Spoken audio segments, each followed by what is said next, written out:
এটা এটা হচ্ছে মরিচ গাছ। একটা গাছের ভিতরে 5টা কালার মরিচ ধরে। এটা আমি এখান থেকে এই মরিচ গাছের বীজগুলো এনেছি। এখনো আজকে লাগাবার জন্য মাটিগুলোকে আমি কোবাইয়া একটু নরম কইয়া মাটিগুলোকে গুঁড়া করে দিলাম। এখন বীজগুলোর ভিতরে কোনটা বীজ আছে জানি না, আমি আনার সময় 300 টাকা নিচে বীজগুলা।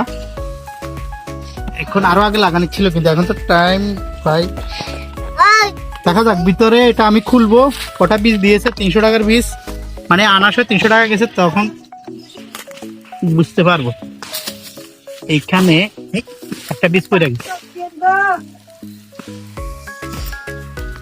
এরে বাবু রে,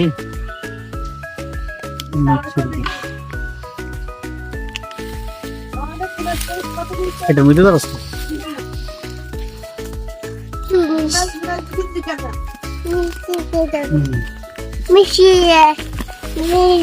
মোটামুটি ভালো মুচ্ছের বীজ আছে।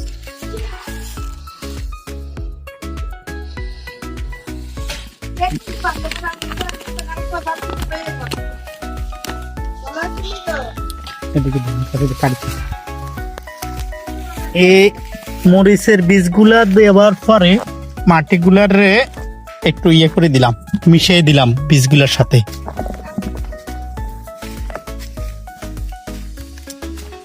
আর এই বীজগুলা কতদিনে উঠে এবং কতদিনে ক্যারট মেলে, আবার এখান থেকে স্থানান্তর করব, সব ভিডিওগুলা আপনাদের সাথে শেয়ার করে দেখাবো। আর এছাড়া এখানে আমার একটা চেরি ফল গাছ আছে, গাছটাতে জল দিতে পারিনি সময়ের অভাবে। আর এবার লেচু গাছে আমার ফলন আসছে, ভালো ফলন আসছে লেচু গাছে।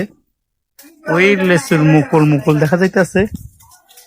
আর এইখান দিয়ে আমার এই গাছটাকে আমি যত্ন করছি, আমার অনেকগুলা ক্যারট আসছে কাঠারে, গাছের আগা গোড়ায় অনেকগুলা।